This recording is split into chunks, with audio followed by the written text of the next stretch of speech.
It's bacon time, everybody, and welcome to the first ever episode of Dads with Bacon, talking games and more. I am your host, Aaron Ludwig, and I want to welcome you to, again, this is the first ever episode. We're going to be talking uh, for about an hour every Thursday night from 8:30 to 9:30 Central Time. I'm in the Northeast Wisconsin area, and I have three guests on with me tonight coming from kind of all over. So that's the way we like it. Our first guest is Frank. Frank, I'm going to bring you on board. How's you doing, Frank? Pretty good. So, how was your day today? Yeah, not too bad. Had the day off of work. Hung out with kids. Made some burgers and fries for dinner. Nice, Pretty nice. casual. So, why don't you quickly introduce yourself, and then we'll kind of talk a little bit about your background with, as a gamer in the game industry. All right. So I'm from New York State, Western New York, Buffalo area, Okay, like 2 hours south of Buffalo. Um, 33. Been gaming since I was three. Started with the NES, Mario, Duck Hunt, nice, Kart. Yeah. Um, just never stopped. awesome. Now, Yeah. do you do any streaming? I've tried a few times, but I never got anywhere with it. Maybe one view a week at best. So I just kind of gave Sure, up on the whole thing. So I'm kind of hoping to piggyback off this or something else to sure, get sure. my name out there and then start again. Absolutely. Now your kids. I mean, I no, this is kind of one of the areas where we don't necessarily have to get too much detail. But what are they into for gaming? I mean, do you game with them a lot or not? Oh yeah, my 5-year-old and 4-year-old, or no, 6 and 4-year-old now, love the NES. I still have all Okay. my old systems. And they play Mario 3 all the time. And it's so hard for them, but at the same time, they always want to give up 5 minutes in. Oh, it's too hard. Like, well, keep trying, keep trying. Well, Yeah. just yesterday, they both finally beat the first world of Mario 3. They were Oh, so nice. excited. Oh yeah, they got to World 3. They were so excited. I was like, see what happens when you keep trying. Yeah, So now, absolutely. Yeah, I think that's the one of the things that I find too, even with my kids are 9 and 8. My daughter's 9, my son is 8.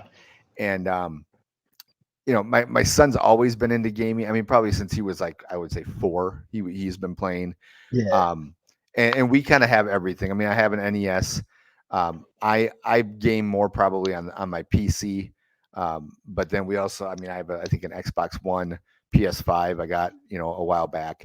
And so he was into like the Xbox One. We had some Batman games. I bought Lego Batman for him to get him into that kind of thing. But he's finally gotten into like Fortnite, and then he got my daughter into that. And yeah, they're miles ahead of me when it comes to Fortnite. Like I just it goes right over my head. But right. um, so we keep talking about, well, he keeps saying, Dad, let's start a YouTube channel, or let's start a YouTube show, and you and I can play Fortnite. I'm like, well, don't embarrass me, okay? That's all I ask for. Don't embarrass your dad. But I can relate to you when when you talk about your kids finally beating the first world. And you know full disclosure, I was never really into, I mean, I'm 46, so I've been gaming probably since I was about the same age as like 4 years old, something like that. But back then it was Pong, and it Yeah. was like this yellow board, and you had one knob on each side, and you go back and forth, and on my parents' black and white TV. Um and but with them, well, I'm getting back to my kids. I do have also an N64, and I bought that just so I could play GoldenEye and Mario Kart. And the first time my son was finally able to beat me on Mario Kart, it was like the best thing in the world for him. And that was one of the things where I was like, you know what?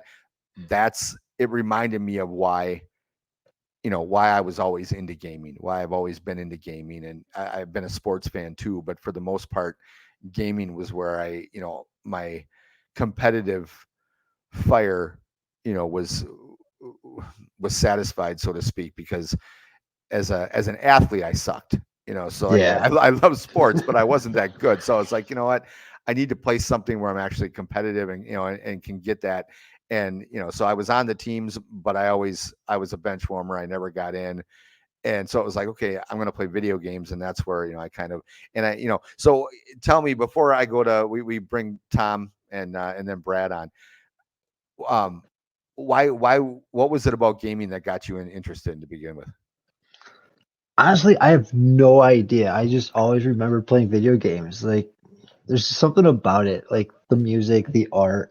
Like, there's so much to a single game. Even back then, like the simplest game, there's so much to it. The music was always great. The graphics kind of crap, but at the same time, for the time, it was like each new game every year was like, holy crap, this is better than last year's. Yeah. But something about it, I don't know. There's always something hooked to me. Awesome. Yeah. Yeah, I agree. Like you said, I mean, usually you look back on it now, and yeah, the graphics were crap. The music was, the 8-bit music was cheesy and not the best, but it was great for that time. I mean, I still Oh yeah. remember every new system you got out, and you were like just amazed. Oh my gosh, and now you look at it and you're like, yeah, that was terrible. But at the same time, you have a lot of games that come out now that where I feel like they're more focused on graphics and Yeah. and back then they really didn't have a lot to worry about with graphics, so they focused more, I feel like, on gameplay. Not that gameplay now is bad or anything like that, but I think when you only have so much you can do from a graphics standpoint, then you go, okay, what else can we do to make our game stand out? Okay, now we got to focus on the gameplay. So all right, we'll bring in Tom next. Thomas Turk, you can call him Turk. How you doing, Hey, how's it sir? going? Great. How you guys doing? Good. So, introduce yourself here, and if you, like I said, if you have any streams that you do or podcasts, besides obviously being on here, let us know about it. Absolutely.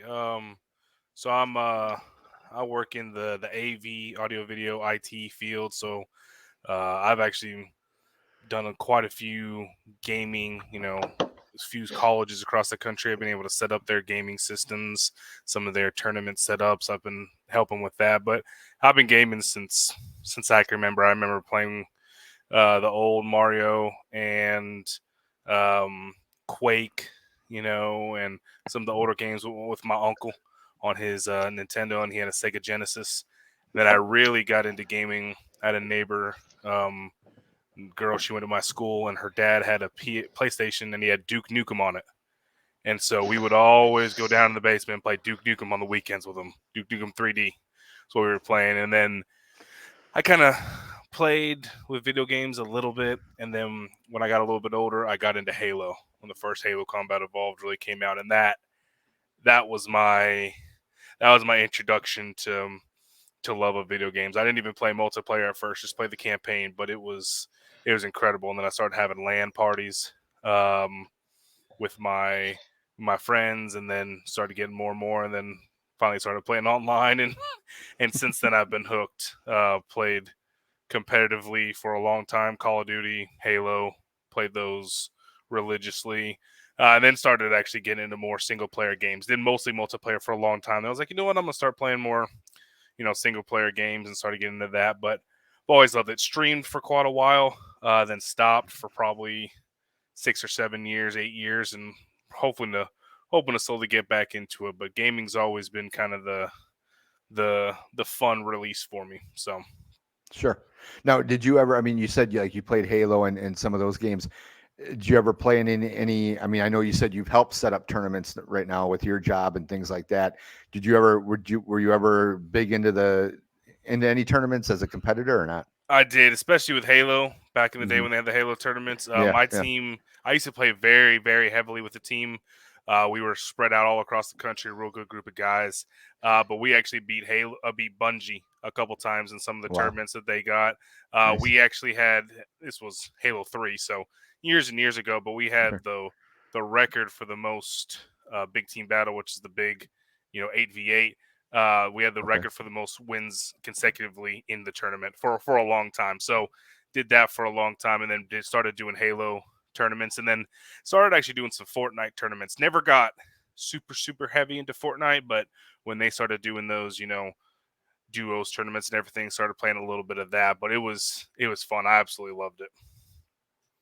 Cool. Now, what do you think? Are you still into Are you still into the Halo series? Is that still one of them? What do you think about Halo Infinite? What's your opinion on that game? Have you played it yet? Yeah, so I've been an Xbox guy through and through since I was young. That was the first console I ever owned personally, like just mine by myself was an Xbox, and I owned a couple of those, and I owned every version of the Xbox 360, and then I owned multiple copies of the Xbox One, and Halo really started letting me down, kind of around Halo 5, Halo 4 into Halo 5. It just wasn't feeling real. I mean, I started pulling more into Call of Duty, and I actually switched over and bought a PS4, and that became my main gaming console for a while. Sure. And I kind of steered away from Halo for a little bit. It just didn't have the same feel that it did. And then I have a PS5 and a Xbox X, so I have both. And I play Halo Infinite. I beat the campaign. Campaign was solid. Loved the campaign. Multiplayer was good, but it doesn't feel. I actually went back and played the Master Chief Collection the other day Okay. and was playing a little bit of the Halo 3 in there, and it just doesn't feel like it used to. So it's still my my one true love of video games. In fact, I have a Halo tattoo on my leg, the big Nice. legendary symbol with the skull and the cross swords and everything. It was my game, but I don't play it nearly as much anymore. Honestly, for shooters, I play mostly Call of Duty now, and then Okay. I play a ton of God of War. I've started getting more into single player games as I've gotten older. So God of War, Spider Man, Assassin's Creed, Sure. games like that, focusing on the story. But I'll hop on every once in a while into a game of Halo. It just doesn't. It feels like every other shooter. It used to be different. It used to kind of Sure. set itself apart. Now it just feels like I'm playing every other shooter out there. So Now, before I go to Brad here, real quick, since I asked Frank, now do your kids game? yes, so I've got 4 kids. Oh, So I've got a busy guy. 9-year-old Nice. boy, Nice. 8-year-old Right. boy, 5-year-old boy, and a 4-year-old girl. Oh, okay. And they all, my 4-year-old she'll play video games on the phone a little bit, but Yeah. my 3 Yeah. boys love to game. They play Minecraft and they play Okay. Fortnite, and they're actually pretty dang good at Fortnite. I've watched them play, and I'm like, okay, that's impressive. But they Yeah. love Minecraft, they like Fortnite, and there's a new game that just came out, Multiverse. It's like Okay. a new version of Super Smash Bros. With Yeah. all the Yeah. newer. And they played that, and they think that's really fun. And they've played a couple of the older games. They played Super Smash Bros, Mario Kart, Yeah. some of that stuff, and they enjoyed it. But Fortnite and Minecraft, that's their cup of tea. So Yeah. Yeah. That's like I said, it's just like my son. I mean, he was really into Minecraft, and then he got into Fortnite, and every once in a while, if he wants to, if we tell him he has to get off of like an online game, he'll go over to Minecraft and just play by himself for a while. Yep. But yeah, but both of those games, I mean, obviously I understand Fortnite. Minecraft just goes right over my head. I don't know if it's just I'm almost 50, maybe that's it. I don't know what the deal is, but like, yeah, Minecraft, he got a book from the library one day. He comes home, and because I try to read to him every night, before bed. And I said, okay, what book do you want to read? And he pulls out this like complete guide to Minecraft. I'm like, dude, okay, I'm not reading that. I'm sorry, I'm not reading that, buddy. Let's find an actual story book. All right. Not you want to read this, fine. Just Dad and you and Dad aren't gonna read it tonight. So all right, here, let's bring on Brad. Brad, Hey, how's how's it it going? going? How's it going, buddy? It's going great. How are you guys doing tonight? Good. So why don't we just get right to it here? Introduce yourself, and now I know, and after Turk mentioned that he did the IT stuff, I remembered him saying it on Messenger earlier today. I know you have said, and even says here on your thing, that teacher esports. Give us a little intro again of yourself, and then what you've done, from in that, because I love that. My wife's been teaching for over 20 years now, first grade, and I worked with kids for about 10 years when she and I met. So I love the education side of it. Well, thanks. Yeah, my name's Brad Reinhardt. I live in Indianapolis, and I teach ninth grade biology, zoology. So I'm the resident science nerd, and I'm also I've been a former bowling coach for the high school. Okay. Coached for 13 years. Not to brag, but won a couple state titles, and Nice. we had a really good run there. But lately, This since is I've your got time to brag, by the way. Don't have to yeah, apologize well, for that. hey, That's why. it's That's why you're all on here. I mean, give you a chance to brag about yeah, maybe yourself, we your could talk kids, or more. whatever. So We could yeah, talk more about that on the sports show on Wednesday night or there you something. go. There you go. Uh, Keep going. Sorry. So, in regards to esports, our high schools actually embrace the whole esports programs Mhm. in regards to basically understanding and coming to the realization that kids of all kinds of abilities and backgrounds they love games, Mhm. and so why not allow high school students to compete against each other from different schools, and have requirements that have them, hey, you gotta have good grades, you got to make Mhm. sure you're doing X, Y, and Z in order to participate, which not only helps more students graduate high school and then earn a diploma, but also a lot of colleges are offering esports, like even partial scholarships. Mhm. They have their own esports teams, and um, our school, just, and I wrote the list down just to make sure I got them all right, was that we sponsor Valorant, Tetris, League of Legends, chess, iRacing, Smash Brothers, Fortnite, Rocket League, and Apex. Nice. We got a nice core of really popular games that kids gravitate towards, and we've been very fortunate where our school has basically granted us money. We got about $12,000 last spring Wow. to, yeah. When I heard that number, I was like, yes. And so we were able to. They gave us a room where we outfitted it with about like eight PCs. Bought, Yeah. nothing like top of the line, but something that was going to be economically feasible, yet run everything that we want the kids to compete on. Yeah, Um, for we sure. bought a couple switches, a couple TVs, gaming chairs, and we've had the opportunity to really, have kids who may not have a place in the school to be a part of something. Because again, like you're saying, you're not good at athletics. Mhm. Then a lot of times you kind of really fall back on like academic clubs or music, that kind of stuff. And again, there are just a lot of kids that don't fit into that mold, and um, so I spent some time coaching. I was actually an Overwatch coach for two Okay. seasons, and assisted with that team, and kind of basically from the literal inception. And that was kind of becoming a little too much on my plate at the time, just because I've got kids and stuff at home and some Sure. other responsibilities outside of work. So I decided to not just abandon it completely, but now I kind of help run things behind the scenes where if we have any kind of online advertising, student recruitment, getting our computer lab to be able to stream games that the kids are actually competing on that day. Mhm. So that's very popular when it comes to other schools, like wanting to see their friends compete versus kids that live 2-3 hours away. Sure. And um, it never really struck me until I saw my own son. Uh, he loves just watching people like build Minecraft stuff, or Mhm. play go rounds of Smash Brothers, or I mean he'll watch people game, and at first I'm like, why don't you want to play it? Why are you Yeah. watching it? But that's their form of kind of consumption and entertainment, rather than like cartoons or watching sports or something like that. They're watching people game, and I've kind of learned to embrace that idea, Yeah. and I've done my own.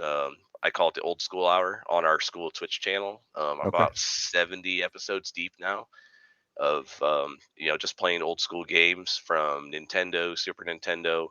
I deviate every once in a while, and I'll play like some Hades or Overwatch, Deep Rock Galactic, um, Metroid Dread, and things like that. I've Sure. kind of dabbled in some new school stuff, but overall, just trying to get kids involved and get them to see it like, hey, man, if you're a nerd, join the club. Let's go. Yeah. Well, and what's interesting is um I can relate to your son because I find myself sometimes, and I don't know if it's because like I'm a big sports gamer. So I like Madden, NBA 2K are like my two favorite games every year, even though a lot of times I feel like, man, they don't do a whole lot from year to year except for update the rosters. But I buy it. I buy it religiously, and then half the time I don't even get a chance to play it because I don't have time.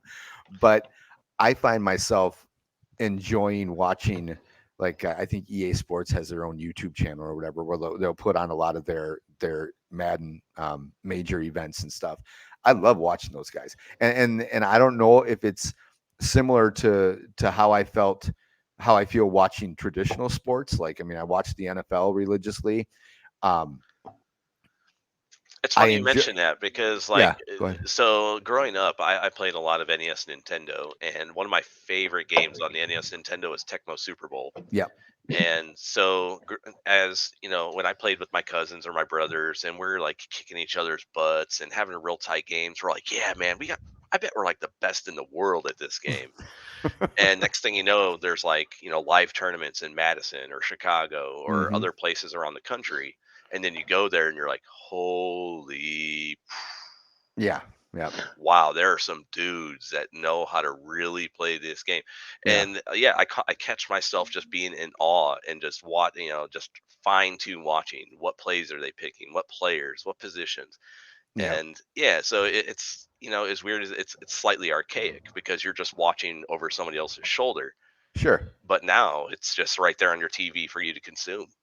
Yeah, well, and honestly, now have you had a chance to go? Are there any, like you brought up Tecmo Super Bowl? Are there any Tecmo tournaments near you that you've had a Um, chance to go to or not? Yeah, actually, so I haven't played in any Tecmo tournaments really since my kids were born. Okay. It's just kind of one of those life things where it just gets busy. But however, Madison, Wisconsin actually held a national Tecmo tournament for about 14 years. Yep. Yep. And so I'd gone to that a couple of times. I participated in about 3 or 4 tournaments in Detroit, another 5 or 6 in Cincinnati.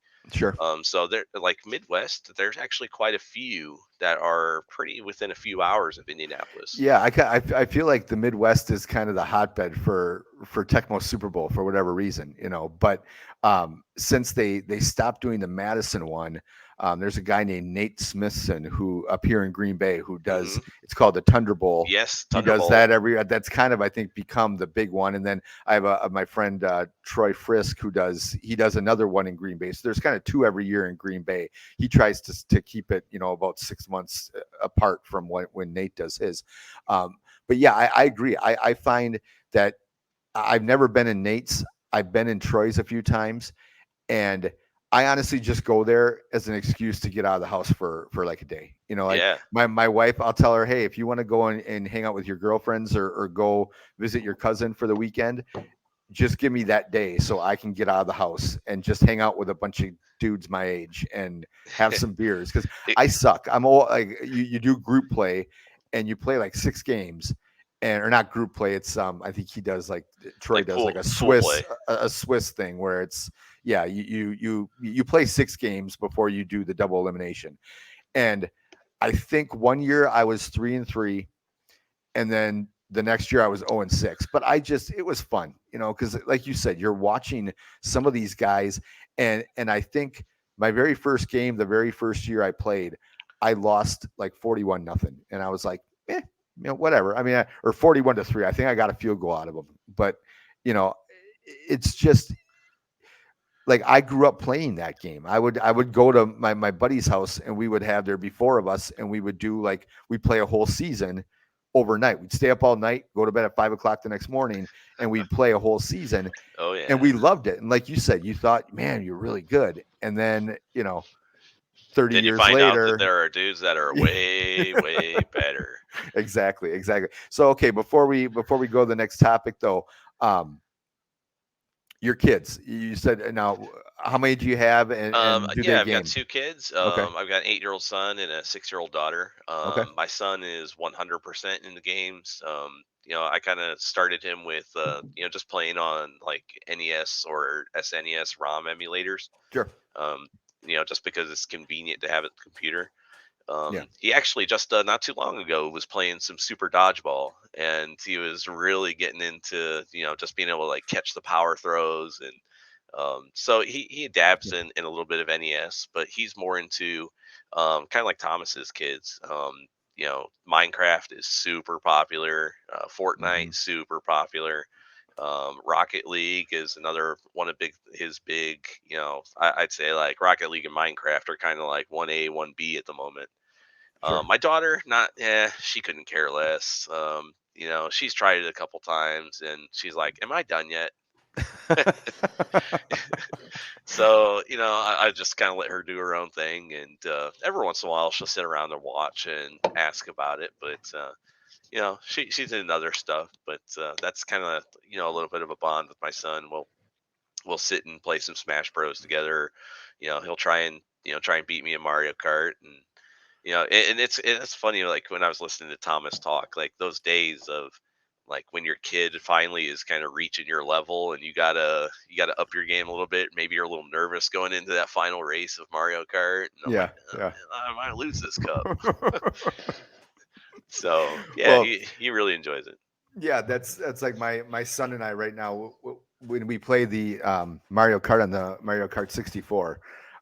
He loves doing the battles. I don't like doing the battles for whatever reason. Where you got like the 3 balloons and then you hit them and the 1 balloon goes. I always get And whooped.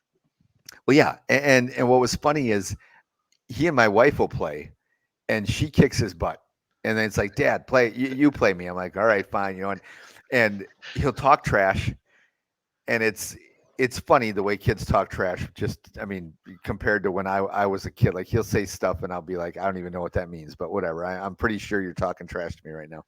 And but we'll do the best of 5. So best 3 out of 5.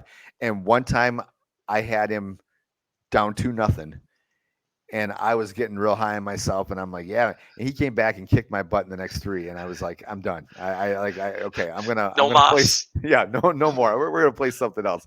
And then I think that's when I looked at him and said, okay, fine, now we're gonna race. Let's go race. And he was like, oh no, and I whipped him, and I didn't feel bad about it either. I was like, you know what, screw you. I'm gonna beat you now. So, but okay, so now a couple things before we go on to the next topic. I just want to let everybody know, anybody who's watching, because I can see the comments, on the side. I don't know if you guys can see the comments, you 3, but just so everybody knows, if you're watching on Facebook, for whatever reason, StreamYard is really goofy with Facebook, where it doesn't give your name when you make comments. So just to let you know, I see all your comments. I appreciate them. If I don't mention anything, it's not because I'm ignoring you. It's just because I don't know who you are. It just says Facebook user. It's all it says. So this one says QB Bills. Yes, that's, I talk about Tecmo Super Bowl. So I just don't want everybody. I know that's like one of the big things with streaming is, people want, you to like acknowledge them, not ignoring you guys. I appreciate all the comments.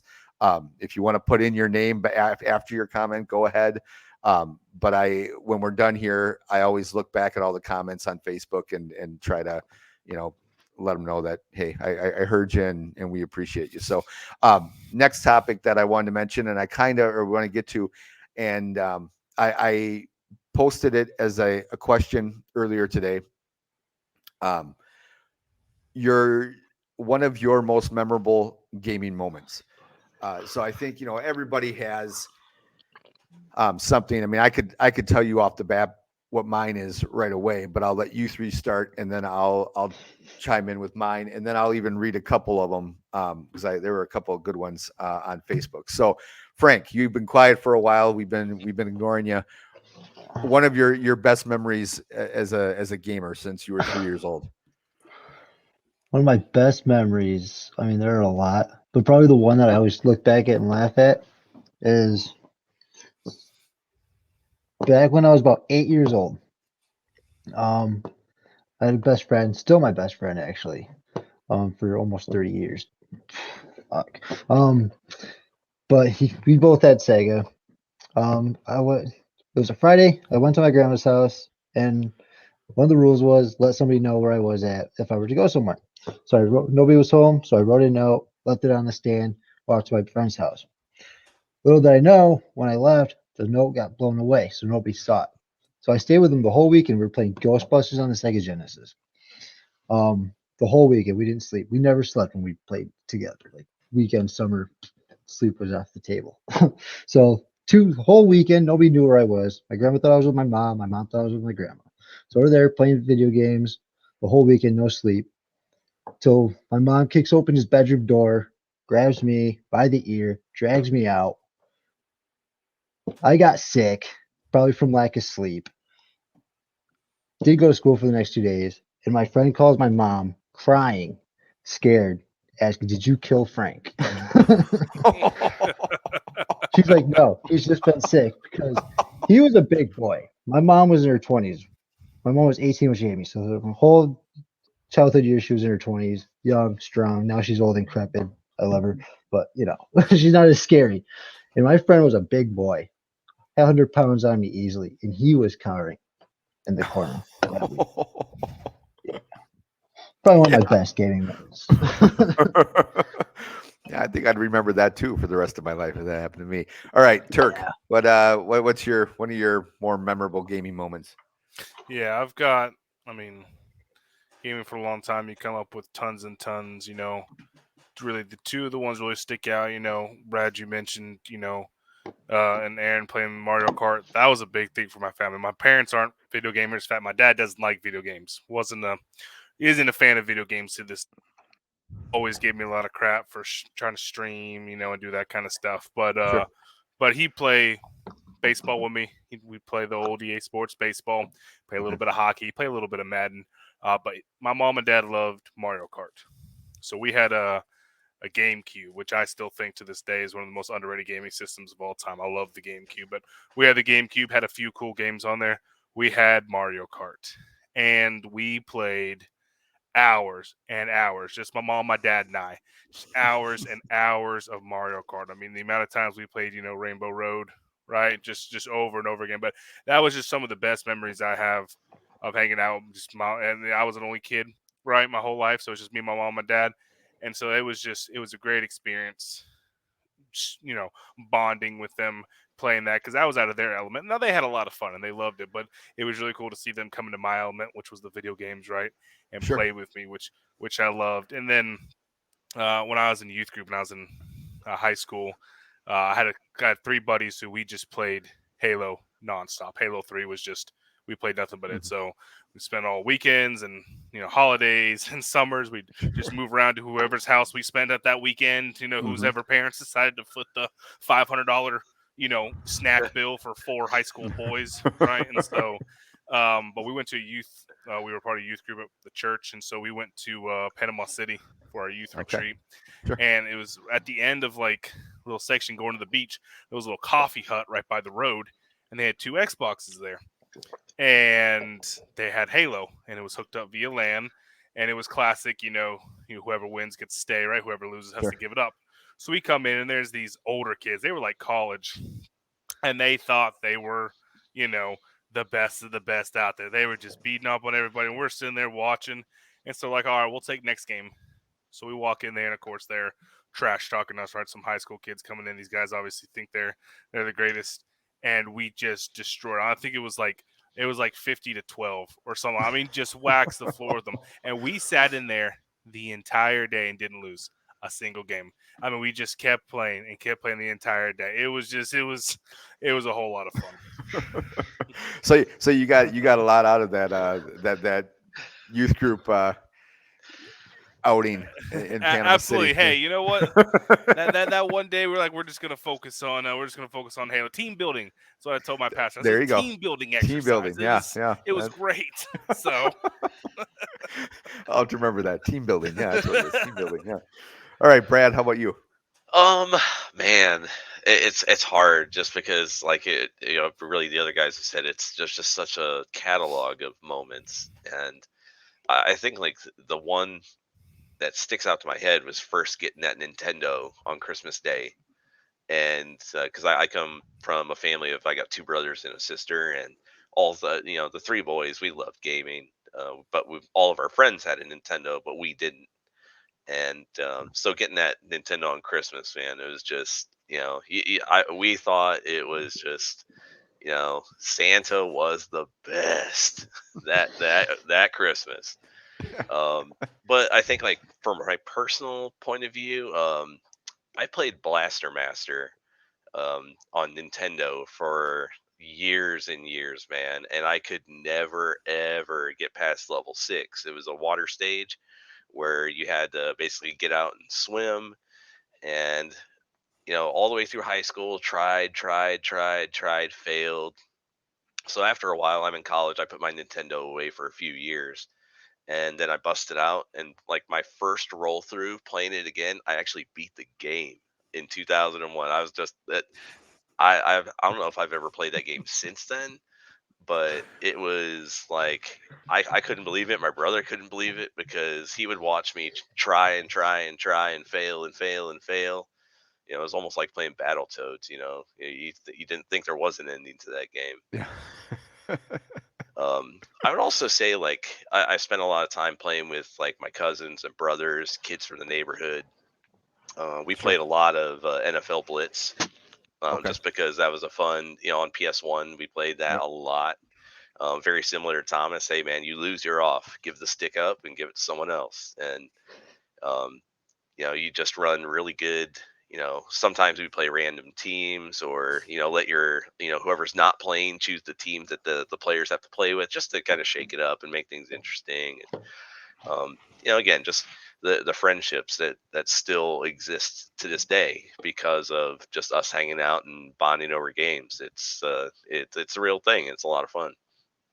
Yeah, absolutely. So I'll give you mine. And like you said, I in fact, as I'm listening to all three of you talk, and even today going over some of the stories that some people gave on Facebook, um, you know, a bunch of different ones, especially from the 10 plus years that I worked with kids. Most of my experience, I wasn't an actual teacher in a school, but I ran a lot of like before and after school programs and things like that, and so of course we always had, every place I went had like an N64 or some older system that, kids could, go on for 10 or 20 minutes at a time and that kind of thing. So I have a few that I could share with that, but the one that sticks out, and in fact on Facebook, JW West kind of shared a similar story, but mine's a little bit different. So um, I grew up an only child. I was my mom's only child. My dad had two older kids from a separate marriage. So I grew up in the house that I lived in. I was the only child, and I had a cousin who lived. I grew up in Green Bay, Wisconsin, and I had a cousin who, while I was younger, like all the years, well, I think he was about 5 or 6, and he and his family moved over to Cottage Grove, Minnesota, which is just outside of Minneapolis, St. Paul area. And so he was kind of like the older brother that I didn't have living with me. Every time we saw him on holidays and things like that, it was a big deal. We'd play sports together. We'd play video games, and I could never beat him. And we always played sports games. So it was either, RBI baseball, when it was the NES, or NHL hockey, double dribble. And then it went up, to the new systems every time those came out. And this particular story, he had moved to the Menasha area, which is, if you're unfamiliar with Wisconsin, it's about a half hour south of Green Bay. So I was able to see him more and hang out with him more.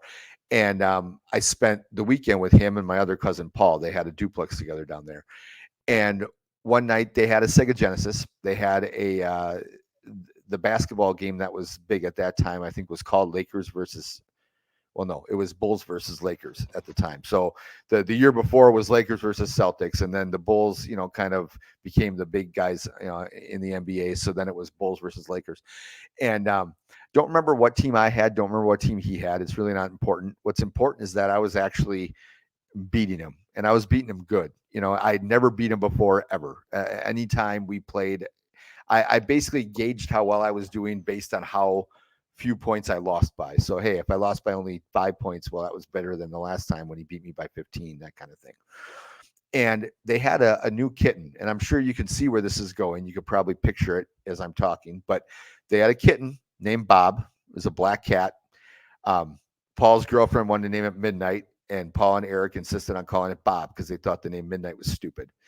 And so, almost as if on cue, this cat climbs up on the bookshelf in the living room and proceeds to jump off, goes behind the TV, and of course lands right on all the cords, yanks the power cord out. And I was about to be, I think I was winning by 10 or 15 points. There's no way he was going to come back. I mean, I had that game won. And at that point, my cousin Eric retired from ever playing me in Bulls versus Lakers again. and it reminded me of an episode of The Simpsons when Homer was about to beat Bart in the boxing game that they always played. And like almost an exact same thing happened where the power went out and Homer was like, or Bart was like, I'd like to take this opportunity to officially retire from boxing. And I was like, oh man, but again, it's one of those times when gaming reminds you of traditional sports where, if you have a brothers or whatever that are older, you're playing them in one-on-one in the driveway and you can never beat them. And that's what this was like. And again, it kind of goes back to one of the reasons why I always got into gaming, very competitive.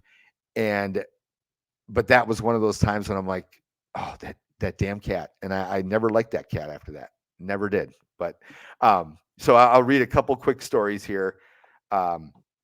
Chris Case, his comment was his memorable moment beating Contra without dying is up there. He says, don't know anyone else personally that can say they've done it outside of maybe. And Brad, you may have heard of this guy before. And I hope I'm not butchering his last name, Kevin Cabarello. Yes. He's big into the Tecmo scene and the kind of retro games. Yes. Out of I want to say Columbus, Ohio. Columbus. Thank you. Yep. So apparently, and I have heard this from my friend Troy, Kevin can beat Mike Tyson and Mike Tyson's Punch Out blindfolded.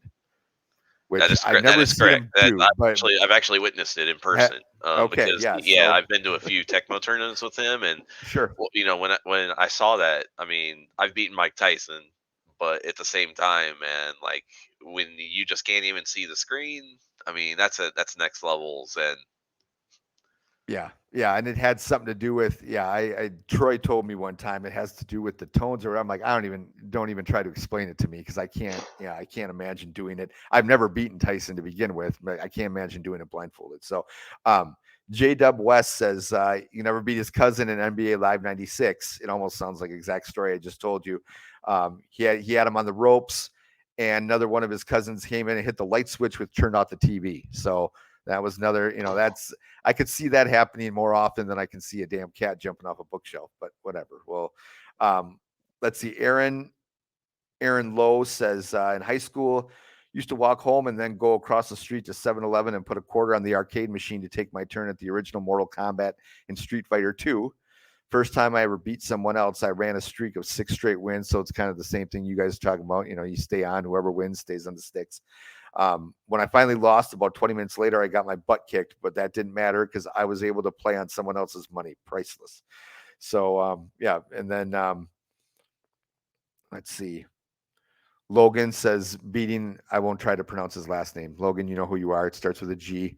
I don't want to butcher it. It says beating my dad in Tecmo Bowl. So that was a lot of, I feel like a lot of memories, and maybe you guys would agree, a lot of memories involve, beating your parents or beating, an older brother, cousin, that kind of thing.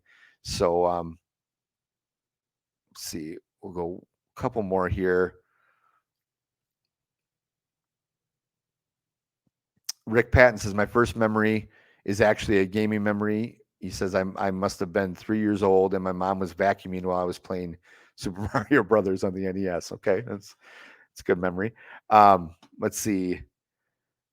Marco, yours was a little long. I gotta. Tremaine Johnson says I fell hard for Contra on Nintendo. That game had me running home to play, but GoldenEye on Sega Genesis was the next one. Were you guys GoldenEye players at all? I was going to say, Turk, being a Halo guy, you probably started with that. I remember playing that game. No odd job. Yeah, exactly. Yeah, you had to set rules. But I had a friend of mine named Steve down in Milwaukee, and every time I went to hang out with him and my other friend Brad, we would, before we go out to the bars, we'd play some, like a 20-minute match of GoldenEye.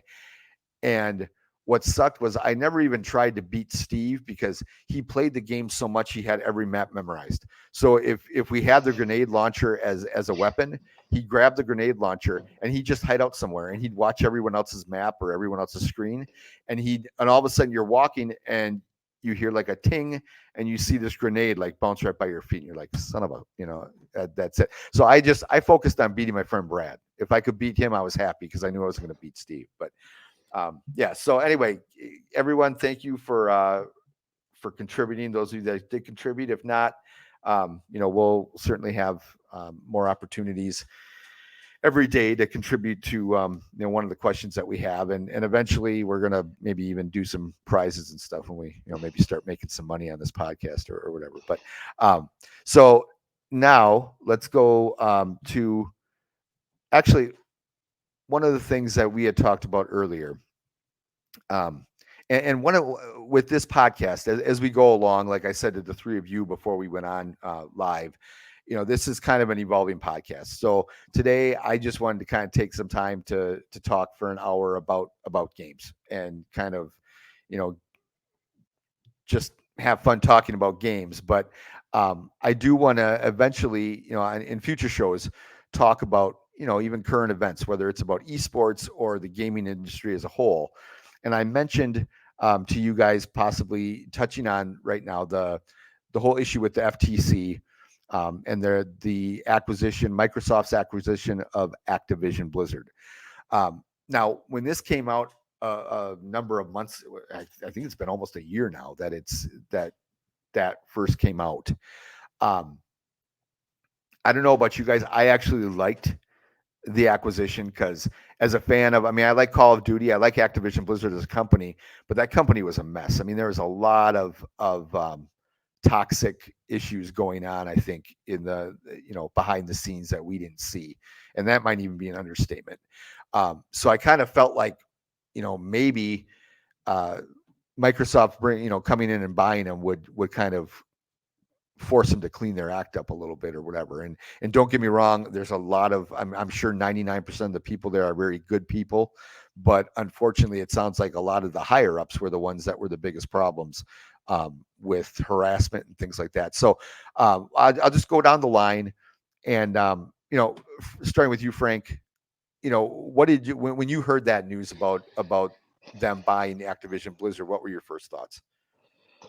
I'm just thinking another one. Like Microsoft's been buying a lot of development companies lately. Mm-hmm.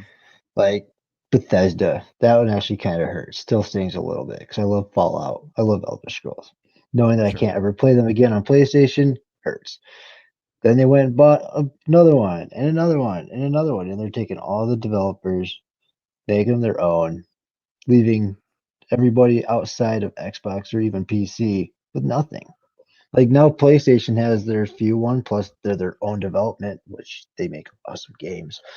But still, like that. And now here's Activision Blizzard. I love Diablo. Diablo 3 is great. Diablo 4 is coming out, so hopefully before all that even happens, Diablo 4 will be released and I get to play it. But who knows? That could be stopped for a while, put on pause, like everything else lately. Yeah. And then they'll get the merger and they'll be like, all right, now Diablo 4 is on the Xbox. Sure. So now would that, obviously it sounds like you're a diehard PlayStation guy. Would that be something that would push you over the top to force you to be like, now I got to go out and get an Xbox or not?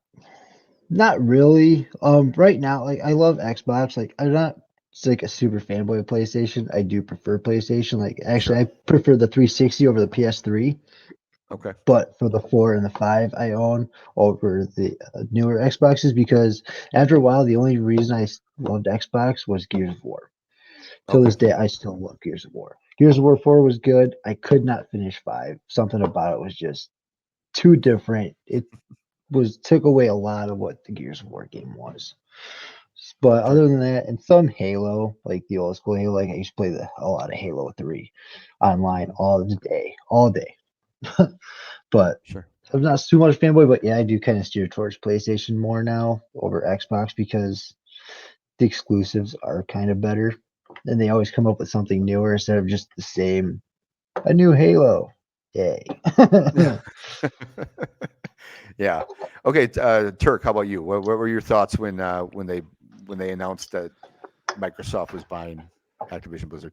Yeah, to kind of piggyback a little bit on what Frank said, obviously they have been buying a ton of stuff recently, which I'm not necessarily opposed to that as long as it's done well, right? Larger companies being able to funnel money in, that's great. But when you do strip away right? The multi-platform experience. That is, I understand it's about sales, but at the end of the day, it also is about the end user, right? People playing the games. Mhm. My biggest issue with this, I don't agree with the FTC blocking it because, in my opinion, the FTC is there to enforce laws and to make sure nobody is flagrantly breaking them. Yep. In my opinion, in this case, they're stopping the merger based on their opinion, right? Or an emotion about it. When, yes, they did. Microsoft in the past has had issues with saying that they would keep things multi-platform and then they make it Mhm. exclusive. But you can put deals in there to where they have to sign a contract saying, hey, this game won't be only Xbox or whatever the case is. But I think it could be good. The money could be good funding there, and like you said, they were a mess. I mean, they were having a lot of internal issues. So I don't necessarily not like the agreement.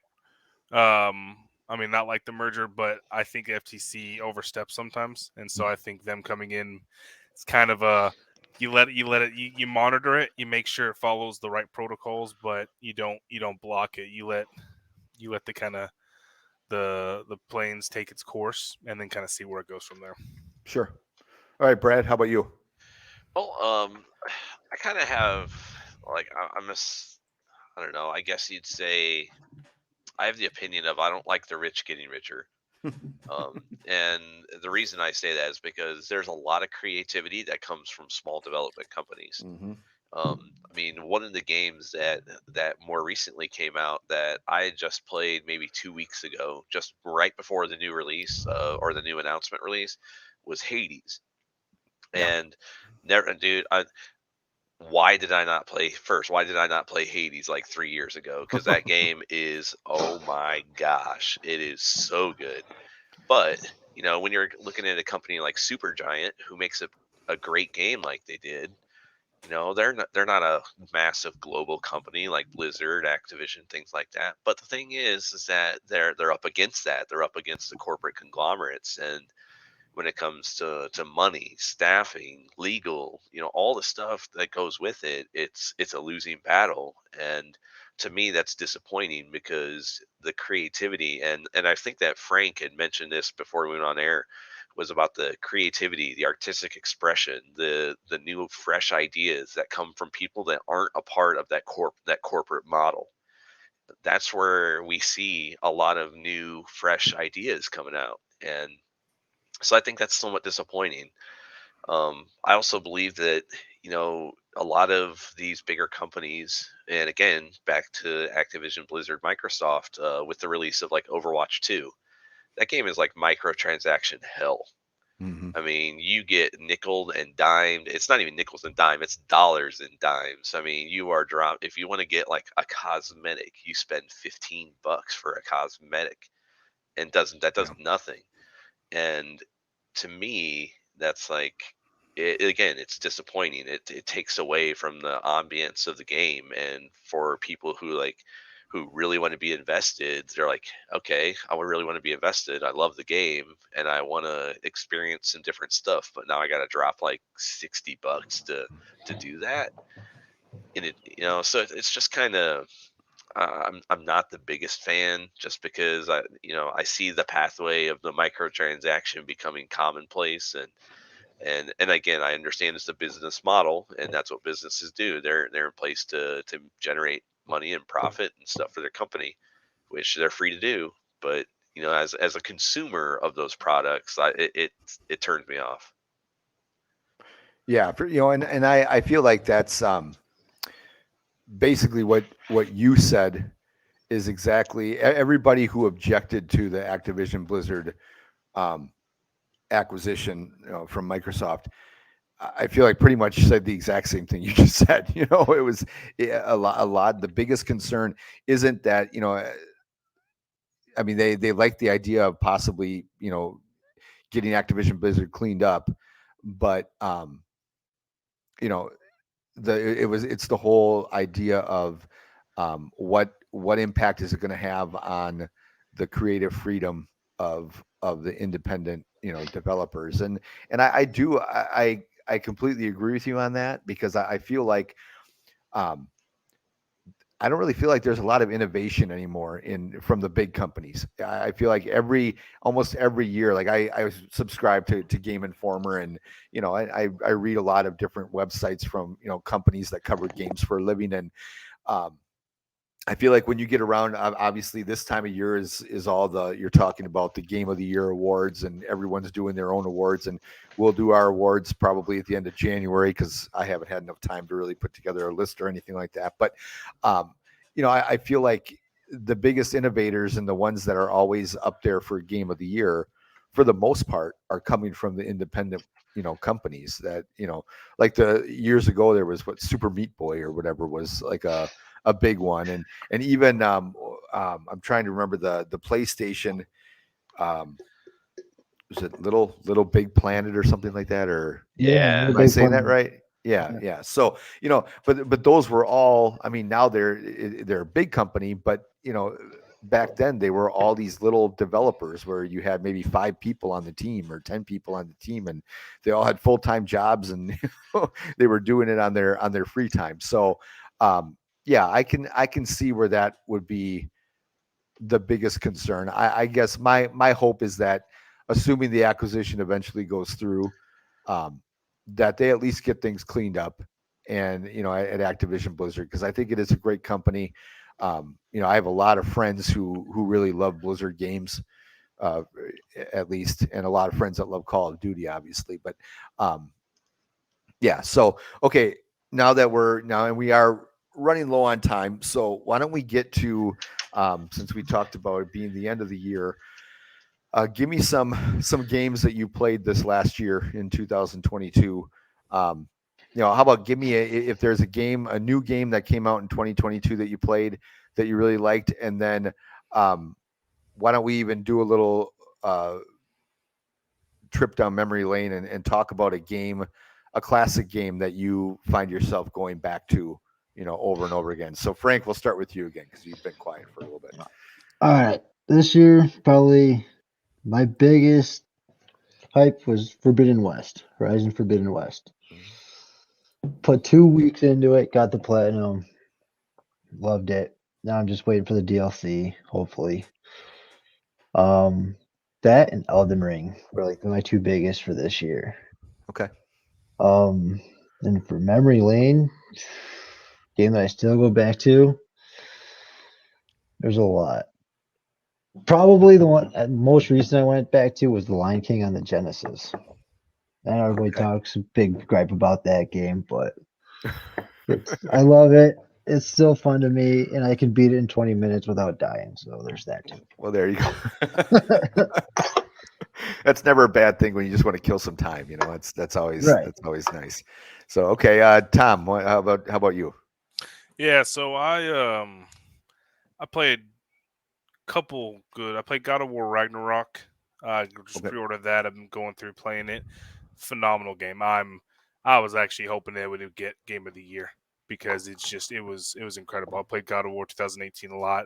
Got it platinumed, and I loved it. It was incredible. Assassin's Creed Valhalla, played that. Okay. Huge fan. I've beat it, and I'm going back and platinum again. I was diving into those a lot. Really enjoyed those. And Spider-Man Miles Morales, played that as well. Like I said, I was kind of heavy on the single player games this year. Really enjoyed it. I played a lot of Call of Duty, Modern Warfare, and Warzone, and then didn't play a whole lot of Black Ops and Vanguard, but switched and just been playing a lot of Modern Warfare 2 since it came out, and playing the new Warzone. I got a buddy, Jesse. He's a good dude. Dude, just touch base on the people you meet. Never met him, right? Like Sure. never met him in person, but he's one of my best friends. We play religiously. I mean, we've been playing for years together now, right? So super cool. But we've played a lot of that. The game I picked up that I haven't played in a long time was actually Dante's Inferno. I don't know if any of you guys ever played that back on the Xbox 360. Yeah, they actually have so it many on. times. They have it on the Xbox X. You can port it over as on the Game Pass or EA Play. So I think it's EA Play. And I'm going through and I'm beating it. I'm doing 100%, getting all the trophies. They have trophies on them now you can get. But I love picking up some of those old 360 single player games. They're just Dante's Inferno was I enjoyed reading Dante's Inferno when I was younger. And then I played the game and it was just like getting in there. And obviously the graphics are awful and the voice acting is terrible, right? But the battling is fun and it's hard. Like you got to work really hard. And so it was fun to pick that guy. I haven't played it in probably 10, 15 years, probably since it came out. So it was fun to pick that up and kind of play that again. No, I'm still salty we never got a sequel to that. Because even I at know. the end credits, this says sequel coming soon. Yes, literally says Never. sequel coming soon in the credits. And it was an incredible game. If we could revamp, maybe some of these big companies can spend some of the money, right, to take some of these games that got, one or two games, back on the old gens, bring them over. Let's revamp them. Let's either restart the whole series or just do a continuation. That would be incredible. And you would have people spending lots of money to play those games again. Yeah. Brad, how about you? So one that was released, I kind of considered it a 2022 game, but it was late 21. Was Metroid Dread on the Switch. Okay. Dude, Metroid Dread was the freaking bomb. I mean, I would tell my son to just go away. Don't think about playing the Switch right now because it's my time. So sorry about you. Played a lot of that. Played Tunic earlier in the year. Having grown up on the NES, I love like Legend of Zelda adventure like games. So Tunic is very much like that. To be quite honest, Breath of the Wild was a lot different than your standard Zelda. So I thought Tunic kind of brought that back and kind of put you more in the normal wheelhouse. I love racing games. I love Gran Turismo 7. That's a beautiful game. Their online play is really, really good right now. They do a lot of updates. Finally, after 6 years, an Overwatch sequel. I played Overwatch for a long, long time, and with there to be no content updates for, gosh, it was like 2.5, almost 3 years. It was nice to see through the whole, Blizzard, Activision, Microsoft acquisition. That was one of the first things they said. We're like, we are going to focus on Overwatch 2, and we're going to get it released, and we're going to put it out. And because there was just a lot of dragon feet, because they were trying to do both your online PvP and do a complete campaign PvE mode like simultaneously, and it was just taking way too long. So they finally made the smart move, released the PvP content, and within, like they're saying, within the next like 6 to 8 months, they're going to start rolling out PvE content. Okay. A game that I go back to that I am obsessed with. Man, I'd have to say it's got to be a tie between Contra Super C and Super Mario Brothers 3. Super Mario 3, I mean, shoot, that's, if you don't love Super Mario 3, there might be something wrong with you. But and also, but if I'm like a multiplayer game, probably my brothers and we still play NFL Blitz. We get together on the holidays. We'll dust off the disc and put it in, and it gets its one use a year while we're drinking cocktails and talking all kinds of shit to each other. When you're getting back to Super Mario 3, was it 2 years ago? I think for Christmas I went over to we have a store here in town called Game Trade. It does retro or old time buy and sell games, that kind of thing.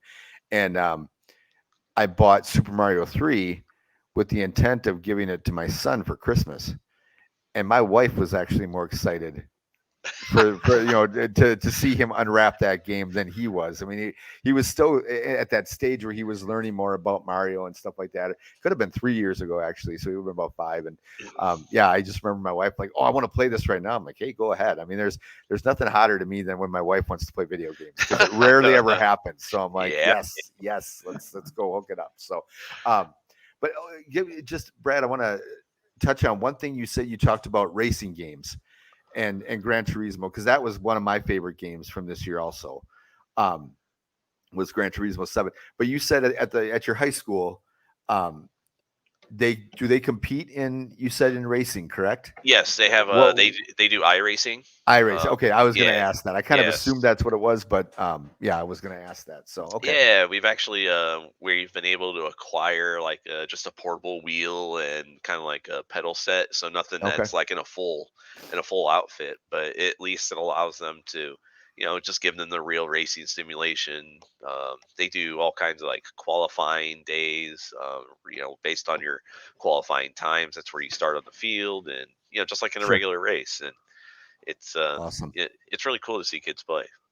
Awesome. Well, you know what, guys? I think that does it for our show today. I appreciate you guys being on for sure, and hopefully, you guys, the three of you, had some fun talking about video games for the last hour. Again, we're going to Yes. be on every Thursday night from 8:30 to 9:30. So, if any of you guys want to come on again, I'd love to have you on. Anyone else wants to be on? I'd love to have you guys on. Anyone else too? So. Thanks again, Brad, Thomas, Frank, and we're going to have to sign out for tonight. Awesome. Thank you. It was Awesome. fun. Thank Take you so care, much for having everybody. us Have a great on. night. Take You care. too.